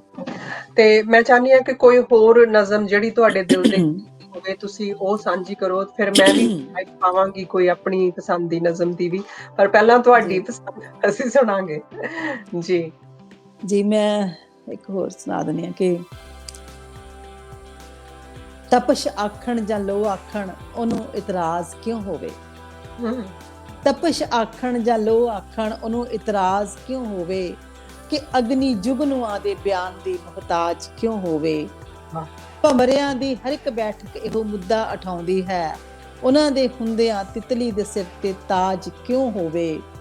ਤੂੰ ਇਹਨਾਂ ਸ਼ਿਕਰਿਆਂ ਦੇ ਵਾਸਤੇ ਬਣ ਕੇ ਚੁਣੌਤੀ ਰਹਿ, ਝੁਕੇ ਕਿਉਂ ਸਿਰ ਤੇਰਾ, ਨੀਵੀਂ ਤੇਰੀ ਪਰਵਾਜ਼ ਕਿਉਂ ਹੋਵੇ। ਇਹ ਮਰ ਮਰ ਕੇ ਜਿਉਣਾ ਛੱਡ, ਬਗਾਵਤ ਕਰ ਤੇ ਟੱਕਰ ਲੈ। ਇਹ ਮਰ ਮਰ ਕੇ ਜਿਉਣਾ ਛੱਡ, ਬਗਾਵਤ ਕਰ ਤੇ ਟੱਕਰ ਲੈ। ਤੇਰੇ ਹਿੱਸੇ ਦੀ ਦੁਨੀਆ ਤੇ ਕਿਸੇ ਦਾ ਰਾਜ ਕਿਉਂ ਹੋਵੇ, ਤੇਰੇ ਹਿੱਸੇ ਦੀ ਦੁਨੀਆ ਤੇ ਕਿਸੇ ਦਾ ਰਾਜ ਕਿਉਂ ਹੋਵੇ। ਇੱਕ ਵਾਰੀ ਇਹ ਲਾਸਟ ਜਿਹੜਾ ਸ਼ੇਅਰ ਹੈ ਇੱਕ ਵਾਰੀ ਦੁਬਾਰਾ ਹੋਵੇ, ਔਰ ਇਹ ਉਹਨਾਂ ਭੈਣਾਂ ਦੇ ਨਾਮ ਹੈ ਜੋ ਅਜੇ ਸੋਚਾਂ ਵਿੱਚ ਪਈਆਂ ਹੋਈਆਂ ਨੇ ਕਿ ਕੀ ਕਰੀਏ। ਇੱਕ ਵਾਰ ਦੁਬਾਰਾ ਜੀ। ਜੀ, ਇਹ ਮਰ ਮਰ ਕੇ ਜਿਉਣਾ ਛੱਡ, ਬਗਾਵਤ ਕਰ ਤੇ ਟੱਕਰ ਲੈ। ਤੇਰੇ ਹਿੱਸੇ ਦੀ ਦੁਨੀਆ ਤੇ ਕਿਸੇ ਦਾ ਰਾਜ ਕਿਉਂ ਹੋਵੇ। ਤੇਰੇ ਹਿੱਸੇ ਦੀ ਦੁਨੀਆ ਤੇ ਕਿਸੇ ਦਾ ਰਾਜ ਕਿਉਂ ਹੋਵੇ। ਆਪਣੀ ਜ਼ਿੰਦਗੀ ਜਿਹੜੀ ਹੈ, ਆਪਣੀ ਕਿਸਮਤ ਤੁਸੀਂ ਆਪ ਲਿਖਣੀ ਹੈ, ਆਪਣੇ ਹੱਥਾਂ ਦੇ ਨਾਲ ਲਿਖਣੀ ਹੈ। ਇਹ ਸਾਰੇ ਜਿਹੜੇ ਤੁਹਾਡੇ ਆਲੇ ਦੁਆਲੇ ਪਿੰਜਰੇ ਬਣੇ ਹੋਏ ਨੇ, ਇਹਨਾਂ ਪਿੰਜਰਿਆਂ ਨੂੰ ਤੋੜੋ ਔਰ ਆਪਣੀ ਆਜ਼ਾਦੀ ਦੇ ਵਾਸਤੇ ਲੜੋ। ਔਰ ਦੂਜੇ ਪਾਸੇ ਮੈਂ ਇੱਥੇ ਇਹ ਵੀ ਕਹਿੰਦੀ ਆ ਕਿ ਆਜ਼ਾਦੀ ਦਾ ਸਿਰਫ ਮਹਿਜ਼ ਮਤਲਬ ਇਹ ਨਹੀਂ ਹੈਗਾ ਕਿ ਸਾਨੂੰ ਕੱਪੜੇ ਪਾਉਣ ਦੀ ਖੁੱਲ੍ਹ ਮਿਲ ਗਈ ਹੈ ਤੇ ਅਸੀਂ ਜਿਹੋ ਜਿਹਾ ਮਰਜ਼ੀ ਫੈਸ਼ਨ ਕਰੀਏ, ਜਦੋਂ ਮਰਜ਼ੀ ਬਾਹਰ ਜਾਈਏ, ਅੰਦਰ ਆਈਏ। ਇਹਦਾ ਮਤਲਬ ਇਹ ਹੈ ਕਿ ਅਸੀਂ ਜ਼ਿੰਮੇਵਾਰੀਆਂ ਦੀ ਪਹਿਚਾਣ ਵੀ ਕਰੀਏ ਤੇ ਅਸੀਂ ਬਿਲਕੁਲ ਉਹ ਆਪਣੇ, ਜੇ ਹੁਣ ਜਿਹੜਾ ਮਰਦ ਪ੍ਰਧਾਨ ਸਮਾਜ ਹੈ, ਜੇ ਅਸੀਂ ਪੋਲਿਟਿਕਸ ਦੀ ਗੱਲ ਕਰੀਏ ਤਾਂ ਉੱਥੇ ਜ਼ਿਆਦਾ ਮਰਦ ਨੇ। ਕਿਤੇ ਵੀ ਸਿਰਫ ਔਰਤਾਂ ਨੂੰ ਇੱਕ ਨਾਮ ਵਾਸਤੇ ਕਿ ਹਾਂ ਜੀ 2 ਸੀਟਾਂ ਔਰਤਾਂ ਦੀਆਂ ਵੀ ਹੈਗੀਆਂ ਨੇ ਤੇ ਅਸੀਂ ਇੱਥੇ ਇਸ ਹਿਸਾਬ ਨਾਲ ਸਾਨੂੰ ਸੀਟ ਨਾ ਮਿਲੇ, ਸਾਨੂੰ ਸਾਡੇ ਕਾਬਲੀਅਤ ਦੇ ਹਿਸਾਬ ਦੇ ਨਾਲ ਜਿਹੜੀ ਜਗ੍ਹਾ ਉਹ ਅਸੀਂ ਪ੍ਰਾਪਤ ਕਰਨੀ ਹੈ। ਤਾਂ ਜਿਹੜਾ ਜੇ ਕਿਤੇ ਔਰਤ ਕਿਤੇ ਸਫਲਤਾ ਪ੍ਰਾਪਤ ਕਰਦੀ ਹੈ ਆਪਣਾ ਹਾਰਡ ਵਰਕ ਕਰਕੇ, ਜੀ, ਉਹਦੇ ਉੱਪਰ ਵੀ ਪ੍ਰਸ਼ਨ ਚਿੰਨ੍ਹ ਲੱਗ ਜਾਂਦਾ ਸਾਡੇ ਸਮਾਜ ਦੇ ਵਿੱਚ ਵੀ ਇਹ ਜ਼ਰੂਰ ਗਲਤ ਤਰੀਕੇ ਦੇ ਨਾਲ ਹੀ, ਜਾਂ ਇਹਦੀ ਕਿਸੇ ਨੇ ਸਪੋਰਟ ਕਰ ਦਿੱਤੀ ਹੋਣੀ ਆ, ਜਾਂ ਇਹਦੀ ਕਿਸੇ ਨਾਲ ਦੋਸਤੀ ਹੋਣੀ ਆ, ਜਾਂ ਇਹਦੀ ਕਿਸੇ ਨਾਲ ਯਾਰੀ ਹੋਣੀ ਆ। ਗਲਤ ਸ਼ਬਦ ਇਸਤੇਮਾਲ ਕੀਤੇ ਜਾਂਦੇ ਨੇ। ਤੁਹਾਡੇ ਵੀ ਵੇਖਣ ਸੁਣਨ ਦੇ ਵਿੱਚ ਇਹੋ ਜਿਹੀ ਗੱਲ ਕਦੀ ਆਈ ਹੈ ਕਿ ਜਦੋਂ ਕੋਈ ਔਰਤ ਸਕਸੈਸਫੁਲ ਹੋ ਜਾਂਦੀ ਹੈ ਤਾਂ ਪਹਿਲਾਂ ਉਹ ਤੇ ਉਂਗਲ ਉਠਾਈ ਜਾਂਦੀ ਹੈ? ਤੁਸੀਂ ਇਹਦੇ ਬਾਰੇ ਕੀ ਕਹੋਗੇ? ਜੇ ਆਪਾਂ ਸਾਹਿਤ ਦੇ ਖੇਤਰ ਦੀ ਮੈਂ ਗੱਲ ਕਰਾਂ, ਜਿਹੜੇ ਖੇਤਰ ਨੂੰ ਜ਼ਿਆਦਾ ਜਾਣਦੀਆਂ ਹਨਾ, ਚਲੋ ਬਾਕੀ ਸਮਾਜ ਨੂੰ ਵੀ ਆਪਾਂ ਜਾਣਦੀਆਂ ਹੁੰਦੀਆਂ ਕੁੜੀਆਂ, ਪਰ ਮੈਂ ਸਾਹਿਤ ਦੇ ਖੇਤਰ ਦੀ ਗੱਲ ਕਰਦੀ ਹਾਂ ਵੀ ਜਿਹੜੇ ਸਾਡੇ ਲੋਕ ਗੀਤ ਆ ਹਨਾ, ਜਾਂ ਸਾਡੀਆਂ ਬੋਲੀਆਂ ਨੇ, ਸਾਡੀਆਂ ਲੋਰੀਆਂ ਨੇ, ਮਤਲਬ ਮੈਂ ਕਹੂੰਗੀ ਸਿੱਠਣੀਆਂ ਨੇ, ਸੁਹਾਗ ਘੋੜੀਆਂ ਵੈਣ ਨੇ, ਚਾਹੇ ਹਨਾ ਜੋ ਵੀ ਆ, ਮਤਲਬ ਇਹ ਸਿੱਧ ਹੋ ਚੁੱਕਿਆ ਵੀ ਇਹ 90% ਜਿਹੜੇ ਹੈਗੇ ਨੇ ਲੋਕ ਗੀਤ ਸਾਡੇ, ਇਹ ਔਰਤਾਂ ਦੇ ਸਿਰਜੇ ਹੋਏ ਨੇ। ਇਹ ਔਰਤਾਂ ਦੀਆਂ ਭਾਵਨਾਵਾਂ ਚੋਂ ਉਹਦੀ ਰੂਹ ਦੀ ਆਵਾਜ਼ ਨੇ। ਤੇ ਜਿਹੜੀਆਂ ਕੁੜੀਆਂ ਗੁੰਮਨਾਮ ਰਹਿ ਕੇ ਇੰਨੇ ਪੁਰਾਣੇ ਵਕਤਾਂ ਦੇ ਵਿੱਚ, ਉਹਨਾਂ ਸਮਿਆਂ ਦੇ ਵਿੱਚ ਸਾਡੀਆਂ ਦਾਦੀਆਂ ਪੜਦਾਦੀਆਂ ਨਕੜ ਦਾਦੀਆਂ ਨੇ ਇੰਨੇ ਸੋਹਣੇ ਗੀਤ ਲਿਖੇ, ਦਿਲਾਂ ਨੂੰ ਟੁੰਬਣ ਵਾਲੇ ਔਰ ਸਦਾ ਜਿਉਂਦੇ ਰਹਿਣ ਵਾਲੇ, ਤੇ ਮਗਰੋਂ ਉਹ ਸਾਹਿਤ ਦੇ ਖੇਤਰ ਚੋਂ ਇੰਨੀਆਂ ਮਤਲਬ ਪਿੱਛੇ ਕਿਵੇਂ ਰਹਿ ਗਈਆਂ। ਹੂੰ, ਆਧੁਨਿਕ ਦੌਰ ਦੇ ਵਿੱਚ ਹੁਣ ਆਟੇ ਦੇ ਵਿੱਚ ਨੂਣ ਬਰਾਬਰ ਨਹੀਂ ਗੁੱਡੀਆਂ। ਹੂੰ, ਹੂੰ, ਹੁਣ ਮਤਲਬ ਉਹਨਾਂ ਦੀ ਪ੍ਰਤਿਭਾ ਕਿੱਥੇ ਗਈ? ਪ੍ਰਤਿਭਾ ਤਾਂ ਉਨੀ ਹੋਈ ਆ ਨਾ, ਕੁੜੀਆਂ ਦੇ ਵਿੱਚ ਸਮਰੱਥਾ, ਜੀ, ਯੋਗਤਾ ਉਨੀ ਹੋਈਆਂ। ਜੋ ਵੀ ਹੋਇਆ ਮਤਲਬ ਮਤਲਬ ਸਿੱਧ ਕਰਦਾ ਵਾ ਕਿ ਔਰਤਾਂ ਨਾਲ ਕਿੰਨੀਆਂ ਜ਼ਿਆਦਤੀਆਂ ਹੋਈਆਂ, ਔਰ ਹੂੰ, ਉਹਨਾਂ ਰਿਸ਼ੀਕਾਵਾਂ ਨੂੰ ਜਿਨ੍ਹਾਂ ਨੇ ਉਹ ਵੇਦਾਂ ਦੀ ਰਚਨਾ ਦੇ ਵਿੱਚ ਯੋਗਦਾਨ ਪਾਇਆ ਸੀਗਾ, ਉਹਨਾਂ ਨੂੰ ਵੀ ਹੌਲੀ ਹੌਲੀ ਪਾਸੇ ਕਰਤਾ। ਮਤਲਬ ਹੁਣ ਹੂੰ, ਅੱਜ ਕੁਝ ਨਾਮ ਲਏ ਜਾਂਦੇ ਆ, ਜਿਵੇਂ ਇੱਕ ਲੋਪਾ ਮੁਦਰਾ ਵਾ, ਮਤਰੇਈ ਆ, ਗਾਰਗੀ ਆ, ਘੋਸ਼ ਆ, ਪਰ ਹੂੰ, ਜਿਹੜੇ ਉੱਤੇ 7 ਰਿਸ਼ੀ ਆ, ਹੂੰ, ਸਪਤ ਰਿਸ਼ੀ, ਉਹਨਾਂ ਦੇ ਵਿੱਚ ਕੋਈ ਰਿਸ਼ਿਕਾ ਨਹੀਂ ਹੈਗੀ ਜਿਨ੍ਹਾਂ ਨੂੰ ਬਹੁਤ ਸਨਮਾਨਿਤ ਪਦਵੀਆਂ ਦੇ ਕੇ ਕਿਹਾ ਵੀ ਇਹ ਤਾਰੇ ਬਣ ਗਏ ਅੰਬਰ ਤੇ ਵੇਦਾਂ ਦੀ ਰਚਨਾ ਕਰਕੇ। ਪਰ ਕੁੜੀ ਕੋਈ ਨਹੀਂ ਹੈਗੀ ਉਹਨਾਂ ਦੇ ਵਿੱਚ, ਰਿਸ਼ਿਕਾ ਦਾ ਕੋਈ ਜ਼ਿਕਰ ਨਹੀਂ ਕਰਦਾ। ਮਤਲਬ ਤੁਹਾਡਾ ਕਹਿਣ ਦਾ ਇਹ ਹੈ ਕਿ ਪਹਿਲਾਂ ਵੀ ਦੀਆਂ ਔਰਤਾਂ ਦੇ ਵਿੱਚ ਪ੍ਰਤਿਭਾ ਪਹਿਲਾਂ ਵੀ ਸੀ, ਪਰ ਕਿਸੇ ਨਾ ਕਿਸੇ ਜੀ ਗੱਲ ਕਰਕੇ ਉਹ ਅੱਗੇ ਨਹੀਂ ਆਈਆਂ। ਤੇ ਸ਼ਾਇਦ ਮੇਰੇ ਖਿਆਲ 'ਚ ਇਹੀ ਰੀਜ਼ਨ ਹੈ, ਇਹੀ ਕਾਰਨ ਹੈ ਕਿ ਜਦੋਂ ਕੋਈ ਔਰਤ ਤੁਹਾਡੇ ਵਾਂਗੂ ਜਾਂ ਜਿਹੜੀ ਕੁਛ ਕਰਦੀ ਹੈ, ਤਾਂ ਸਭ ਤੋਂ ਪਹਿਲਾਂ ਉਹਦੇ ਉੱਪਰ ਇਹੀ ਗੱਲ ਕੀਤੀ ਜਾਂਦੀ ਹੈ ਕਿ ਇਹ ਕਿੱਦਾਂ ਅੱਗੇ ਆ ਗਈ। ਜਾਨੀ ਕਿ ਉਹਨੂੰ ਇਹੀ ਨਹੀਂ ਵੀ ਉਹਨੂੰ ਆਪਣਾ ਨਾਮ ਬਣਾਉਣ ਲਈ ਹਾਰਡ ਵਰਕ ਕਰਨਾ ਪੈਂਦਾ, ਉਹਨੂੰ ਇਸ ਗੱਲ ਨੂੰ ਸਾਬਤ ਕਰਨ ਵਾਸਤੇ ਵੀ ਹਾਰਡ ਵਰਕ ਕਰਨਾ ਪੈਂਦਾ, ਸੰਘਰਸ਼ ਕਰਨਾ ਪੈਂਦਾ ਕਿ ਨਹੀਂ, ਇਹ ਮੈਂ ਆਪਣੀ ਕਾਬਲੀਅਤ ਨਾਲ ਅੱਗੇ ਆਈ ਹਾਂ। ਹਾਂਜੀ, ਫਿਰ ਸਾਡੇ ਕੋਲ ਦਵਿੰਦਰ ਜੀ ਮੀਰਾ ਦੀ ਇੱਕ ਉਦਾਹਰਣ ਆ ਜਿਹੜੀ ਕਿ ਮੈਨੂੰ ਬਹੁਤ ਮਤਲਬ ਮਨ ਨੂੰ ਛੂੰਹਦੀ ਆ। ਵੀ ਉਹ ਦੇਖੋ ਜਦੋਂ ਉਹਨੇ ਆਪਣੇ ਮਤਲਬ ਅੰਦਾਜ਼ ਨਾਲ ਜਿਉਣਾ ਚਾਹਿਆ ਹਨਾ, ਉਹ ਵੈਰਾਗਣ ਹੋ ਗਈ ਆਪਣੇ ਪਤੀ ਦੀ ਮੌਤ ਤੋਂ ਬਾਅਦ, ਔਰ ਉਹਨੇ ਇੰਨਾ ਸੋਹਣਾ ਮਤਲਬ ਧਾਰਮਿਕ ਗੀਤ ਲਿਖੇ, ਭਜਨ ਲਿਖੇ, ਤਾਂ ਉਹ ਵੀ ਉਹ ਉਦੋਂ ਦੇ ਹਾਕਮਾਂ ਨੂੰ ਬਰਦਾਸ਼ਤ ਨਹੀਂ ਹੋਏ, ਔਰ ਉਹਨੂੰ ਜ਼ਹਿਰ ਪਿਆ ਕੇ ਉਹਦੀ ਪ੍ਰਤਿਭਾ ਨੂੰ ਸਦਾ ਲਈ ਉਹਦਾ ਗਲ ਘੁੱਟ ਦਿੱਤਾ ਗਿਆ। ਔਰ ਇਹ ਸਥਿਤੀ ਸੀ ਕਿ ਔਰਤ ਦੀ, ਪਰ ਹੁਣ ਦੁਬਾਰਾ ਨਵੇਂ ਸਿਰਿਓਂ ਔਰਤਾਂ ਦੀ ਸਥਿਤੀ 'ਚ ਸੁਧਾਰ ਆਉਣ ਲੱਗਿਆ। ਔਰ ਔਰਤਾਂ ਜਿਵੇਂ ਹੁਣ ਅੰਮ੍ਰਿਤਾ ਪ੍ਰੀਤਮ ਹੋਣਾ ਦਾ ਐਡਾ ਵੱਡਾ ਨਾਮ ਆ ਨਾ ਆਧੁਨਿਕ ਕਵਿਤਾ ਦੇ ਵਿੱਚ, ਤਾਂ ਫਿਰ ਦਲੀਪ ਕੌਰ ਟਿਵਾਣਾ, ਅਜੀਤ ਕੌਰ ਜੀ, ਹੋਰ ਬੜੇ ਨਾਮ ਜੁੜਦੇ ਆ। ਤਾਂ ਹੁਣ ਔਰਤਾਂ ਫਿਰ ਆਪਣੀ ਜਿਹੜੀ ਪ੍ਰਤਿਭਾ ਨੂੰ ਸਾਬਤ ਕਰ ਰਹੀਆਂ ਨੇ। ਹੁਣ ਵੀ ਮਤਲਬ ਉਹਨੂੰ ਦੇਖੋ, ਜਦੋਂ ਮੌਕੇ ਮਿਲਦੇ ਆ ਨਾ, ਔਰਤ ਨੂੰ ਸਾਬਤ ਕਰ ਦਿੰਦੀਆਂ ਨੇ ਵੀ ਅਸੀਂ ਤੁਹਾਡੇ ਨਾਲ ਥੋੜੇ ਜ਼ਿਆਦਾ ਸੰਵੇਦਨਸ਼ੀਲ ਆ ਔਰ ਜ਼ਿਆਦਾ ਪ੍ਰਤਿਭਾਵਾਨ ਆ। ਤੇ ਸ਼ਾਇਦ ਔਰਤਾਂ ਦੀ ਜੀ ਬਿਲਕੁਲ ਸਹੀ ਗੱਲ ਹੈ। ਮੈਂ ਅਕਸਰ ਸੁਖਵਿੰਦਰ ਜੀ ਇਹ ਗੱਲ ਕਹਿੰਦੀ ਹੁੰਦੀ ਆ ਕਿ ਰੱਬ ਨੇ ਔਰਤ ਨੂੰ ਜ਼ਿੰਮੇਵਾਰੀ ਦਿੱਤੀ ਹੈ ਮਾਂ ਬਣਨ ਦੀ। ਜੇ ਔਰਤ ਰੱਬ ਨੇ ਜੇ ਇਹ ਸੋਚਿਆ ਹੁੰਦਾ ਕਿ ਔਰਤ ਮਰਦ ਨਾਲੋਂ ਮੈਂ ਕਮਜ਼ੋਰ ਬਣਾਈ ਹੈ, ਤਾਂ ਰੱਬ ਕਦੇ ਵੀ ਬੱਚਾ ਪੈਦਾ ਕਰਨ ਦੀ ਜਿਹੜੀ ਜ਼ਿੰਮੇਵਾਰੀ ਉਹ ਔਰਤ ਨੂੰ ਨਾ ਦਿੰਦਾ, ਉਹ ਮਰਦ ਨੂੰ ਦਿੰਦਾ। ਤਾਂ ਜੇ ਔਰਤ ਜਜ਼ਬਾਤੀ ਹੈ, ਜਾਂ ਜੇ ਸਾਡੇ ਹੰਝੂ ਛੇਤੀ ਆ ਜਾਂਦੇ ਨੇ, ਜਾਂ ਅਸੀਂ ਚੁੱਪ ਰਹਿੰਦੀਆਂ ਵਾਂ, ਇਹਦਾ ਮਤਲਬ ਕਦੇ ਵੀ ਇਹ ਨਹੀਂ ਸਮਝਣਾ ਚਾਹੀਦਾ ਕਿ ਅਸੀਂ ਕਮਜ਼ੋਰ ਹਾਂ। ਸਾਡੇ ਹੰਝੂ ਆਉਂਦੇ ਨੇ, ਸਾਡੇ ਹੰਝੂ ਹੀ ਸਾਡੀ ਤਾਕਤ ਨੇ, ਸਾਡੀ ਸਹਿਣਸ਼ੀਲਤਾ ਹੀ ਸਾਡੀ ਤਾਕਤ ਹੈ। ਮੇਰੇ ਖਿਆਲ ਦੇ ਵਿੱਚ ਤੁਹਾਡੀਆਂ ਬਹੁਤ ਸਾਰੀਆਂ ਨਜ਼ਮਾਂ ਦੇ ਵਿੱਚ, ਗਜ਼ਲਾਂ ਦੇ ਵਿੱਚ ਵੀ ਕੁਝ ਇਹੋ ਜਿਹੀ ਜਿਹੜੀ ਗੱਲ ਹੈ ਉਹ ਤੁਸੀਂ ਕਹਿੰਦੇ ਹੋ ਕਿ ਇਹਨੂੰ ਕਮਜ਼ੋਰੀ ਨਾ ਸਮਾਜ ਇਹਨੂੰ ਕਮਜ਼ੋਰੀ ਨਾ ਸਮਝੇ। ਫਿਰ ਮੈਂ ਸੋਚਦੀ ਹੁੰਦੀ ਹਾਂ, ਮੈਂ ਕਹਿੰਦੀ ਹੁੰਦੀ ਹਾਂ ਵੀ ਜਦੋਂ ਕੋਈ ਪੁਰਸ਼ ਕਾਮਯਾਬ ਹੁੰਦਾ ਹੈ ਨਾ ਕਿਸੇ ਖੇਤਰ 'ਚ, ਤਾਂ ਕਿਹਾ ਜਾਂਦਾ ਵੀ ਇਹਦੇ ਪਿੱਛੇ ਕਿਸੇ ਸੁਘੜ ਸਿਆਣੀ ਔਰਤ ਦਾ ਹੱਥ ਆ। ਤੇ ਮੈਂ ਕਹਿੰਦੀ ਹੁੰਦੀ ਹਾਂ ਵੀ ਜੇ ਔਰਤ ਆਪਣੇ ਹੱਥ ਨਾਲ ਉਸ ਪੁਰਸ਼ ਨੂੰ ਕਾਮਯਾਬ ਕਰ ਸਕਦੀ ਆ, ਤੇ ਉਹ ਆਪ ਨਹੀਂ, ਉਹ ਆਪਣੇ ਸਾਰੇ ਵਜੂਦ ਦੇ ਨਾਲ ਆਪ ਨਹੀਂ ਕਾਮਯਾਬ ਹੋ ਸਕਦੀ। ਬਿਲਕੁਲ ਬਿਲਕੁਲ। ਸੋ ਉਹਦੇ ਤੇ ਕਿਉਂ ਮਤਲਬ ਕਿੰਤੂ ਪ੍ਰੰਤੂ ਕੀਤਾ ਜਾਂਦਾ, ਉਹਨੂੰ ਸ਼ੱਕ ਦੇ ਘੇਰੇ 'ਚ ਕਿਉਂ ਰੱਖਿਆ ਜਾਂਦਾ ਔਰਤਾਂ ਨੂੰ? ਵੀ ਬਸ ਮੈਨੂੰ ਲੱਗਦਾ ਕਿ ਉਡਾਰੀਆਂ ਜੇ ਅਸੀਂ ਇਸੇ ਤਰ੍ਹਾਂ ਹੀ ਭਰਦੀਆਂ ਰਹੀਆਂ, ਤੇ ਆਉਣ ਵਾਲੇ ਟਾਈਮ ਦੇ ਵਿੱਚ ਥੋੜੀ ਹੋਰ ਬਦਲਾਵ ਆ ਜਾਏਗਾ, ਕਿਉਂਕਿ ਪਰਿਵਰਤਨ ਪਹਿਲਾਂ ਹੀ ਆਇਆ। ਤੇ ਇੱਕ ਹੋਰ ਨਜ਼ਮ ਜਾਂ ਗਜ਼ਲ, ਕੁਝ ਵੀ ਤੁਸੀਂ ਹੋਰ ਸੁਣਾ ਦਿਓ ਸਾਨੂੰ। ਲਫ਼ਜ਼ਾਂ ਤੋਂ ਪਾਰ ਹੋਈ ਮੇਰੇ ਇਸ਼ਕ ਦੀ ਕਹਾਣੀ, ਘੜਿਆਂ 'ਚ ਭਰਨਾ ਹੋਵੇ ਨੀ ਇਹ ਬਾਰਿਸ਼ਾਂ ਦਾ, ਪਰਾਂ ਵਿੱਚ ਹੋਣ ਪਰਵਾਜ਼ਾਂ ਤਾਂ ਅੰਬਰ ਮਿਲ ਹੀ ਜਾਂਦੇ ਨੇ। ਪਰਾਂ ਵਿੱਚ ਹੋਣ ਪਰਵਾਜ਼ਾਂ ਤਾਂ ਅੰਬਰ ਮਿਲ ਹੀ ਜਾਂਦੇ ਨੇ, ਨੀ ਕੁੜੀਓ ਵਗਦੀਆਂ ਨਦੀਆਂ ਨੂੰ ਸਾਗਰ ਮਿਲ ਹੀ ਜਾਂਦੇ ਨੇ। ਜੇ ਤਾਰੇ ਤੋੜਨੇ ਤਾਂ ਡਰ ਨਾ ਜਾਇਓ ਠੋਕਰਾਂ ਕੋਲੋਂ, ਜੇ ਤਾਰੇ ਤੋੜਨੇ ਤਾਂ ਡਰ ਨਾ ਜਾਇਓ ਠੋਕਰਾਂ ਕੋਲੋਂ, ਨੀ ਅੜਿਓ ਰਸਤਿਆਂ ਵਿੱਚ ਰੋੜ ਪੱਥਰ ਮਿਲ ਹੀ ਜਾਂਦੇ ਨੇ। ਦੁਆਪਰ ਦਾ ਉਹ ਹੋਵੇ ਕੰਸ ਜਾਂ ਰਾਵਣ ਤ੍ਰੇਤੇ ਦਾ, ਦੁਆਪਰ ਦਾ ਉਹ ਹੋਵੇ ਕੰਸ ਜਾਂ ਰਾਵਣ ਤ੍ਰੇਤੇ ਦਾ, ਕਿ ਹਰ ਇੱਕ ਯੁੱਗ 'ਚ ਨਾਰੀ ਨੂੰ ਇਹ ਨਸ਼ਤਰ ਮਿਲ ਹੀ ਜਾਂਦੇ ਨੇ। ਉਹਨਾਂ ਰਾਹਾਂ ਤੋਂ ਹੁਣ ਵੀ ਲੰਘੀਏ ਤਾਂ ਰੁਦਨ ਸੁਣਦਾ ਹੈ, ਉਹਨਾਂ ਰਾਹਾਂ ਤੋਂ ਹੁਣ ਵੀ ਲੰਘੀਏ ਤਾਂ ਰੁਦਨ ਸੁਣਦਾ ਹੈ, ਉਹ ਪੰਚਾਲੀ ਦੇ ਰੁਲਦੇ ਕੇਸ ਵਸਤਰ ਮਿਲ ਹੀ ਜਾਂਦੇ ਨੇ। ਕਿਤੇ ਨਿਰਭੈ ਦੀਆਂ ਚੀਕਾਂ, ਕਿਤੇ ਕੋਈ ਆਸਫਾ ਵਿਲ ਕੇ, ਕਿਤੇ ਨਿਰਭੈ ਦੀਆਂ ਚੀਕਾਂ, ਕਿਤੇ ਕੋਈ ਆਸਫਾ ਵਿਲ ਕੇ, ਮੇਰੀ ਇਸ ਦੇਵ ਭੂਮੀ ਤੇ ਇਹ ਮੰਜ਼ਰ ਮਿਲ ਹੀ ਜਾਂਦੇ ਨੇ। ਔਰ ਤੁਸੀਂ ਦੁਰਗਾ ਤੋਂ ਬਲ ਮੰਗਿਓ ਤੇ ਵਿਦਿਆ ਸਰਸਵਤੀ ਕੋਲੋਂ, ਤੁਸੀਂ ਦੁਰਗਾ ਤੋਂ ਬਲ ਮੰਗਿਓ ਤੇ ਵਿਦਿਆ ਸਰਸਵਤੀ ਕੋਲੋਂ, ਜੇ ਕਰੀਏ ਸਾਧਨਾ ਇਹ ਦੇਵੀ ਅਸਤਰ ਮਿਲ ਹੀ ਜਾਂਦੇ ਨੇ। ਨੀ ਕੁੜੀਓ ਵਗਦੀਆਂ ਨਦੀਆਂ ਨੂੰ ਸਾਗਰ ਮਿਲ ਹੀ ਜਾਂਦੇ ਨੇ। ਬਹੁਤ ਅੱਛਾ, ਬਹੁਤ ਅੱਛਾ।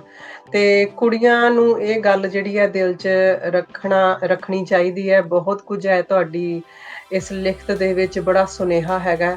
ਸੁਖਵਿੰਦਰ ਜੀ, ਮੇਰੇ ਕੋਲ ਸ਼ਬਦ ਨਹੀਂ ਜਿਨ੍ਹਾਂ ਦੇ ਨਾਲ ਮੈਂ ਤੁਹਾਡਾ ਧੰਨਵਾਦ ਕਰ ਸਕਾਂ ਕਿ ਅੱਜ ਅਸੀਂ ਇਸਤਰੀ ਦੇ ਉੱਪਰ ਗੱਲ ਕੀਤੀ ਹੈ, ਔਰਤ ਦੇ ਉੱਪਰ ਗੱਲ ਕੀਤੀ ਹੈ। ਸਾਡੀਆਂ ਭੈਣਾਂ ਨੇ ਜ਼ਰੂਰ ਇਸ ਤੋਂ ਕੋਈ ਸੁਨੇਹਾ ਲਿਆ ਹੋਵੇਗਾ ਤੇ ਮੈਂ ਤੁਹਾਡਾ ਧੰਨਵਾਦ ਕਰਦੀ ਹੋਈ ਤੁਹਾਨੂੰ ਦਰਖਾਸਤ ਕਰਾਂਗੀ ਕਿ ਇੱਕ ਛੋਟਾ ਜਿਹਾ ਸੁਨੇਹਾ ਸਾਡੇ ਦਰਸ਼ਕਾਂ ਨੂੰ ਤੁਸੀਂ ਦੇ ਦਿਓ ਜੋ ਇਸ ਟਾਈਮ ਤੇ ਤੁਹਾਡਾ ਪ੍ਰੋਗਰਾਮ ਦੇਖ ਰਹੇ ਨੇ।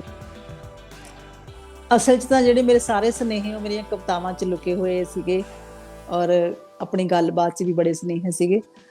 ਤਾਂ ਮੈਂ ਸਾਰੇ ਸਰੋਤਿਆਂ ਨੂੰ, ਦਰਸ਼ਕਾਂ ਨੂੰ, ਪਾਠਕਾਂ ਨੂੰ, ਕੁੜੀਆਂ ਨੂੰ, ਮੁੰਡਿਆਂ ਨੂੰ ਵੀ ਮੈਂ ਆਪਣਾ ਪਿਆਰ ਸਤਿਕਾਰ ਭੇਟ ਕਰਦੀ ਹਾਂ ਔਰ ਆਸ ਕਰਦੀ ਹਾਂ ਕਿ ਉਹ ਸਾਰੇ ਜਾਣੇ ਸਮਾਜ ਨੂੰ ਸੋਹਣਾ ਬਣਾਉਣ 'ਚ ਆਪਣਾ ਯੋਗਦਾਨ ਪਾਉਣਗੇ ਔਰ ਥੋੜ੍ਹੀ ਹਿੰਮਤ ਕਰਨਗੇ ਤਾਂ ਕਿ ਜਲਦੀ ਆਪਣਾ ਸਮਾਜ ਸੋਹਣਾ ਹੋ ਸਕੇ ਤੇ ਕੁੜੀਆਂ ਨੂੰ ਬਰਾਬਰ ਦੇ ਹੱਕ ਮਿਲ ਸਕਣ।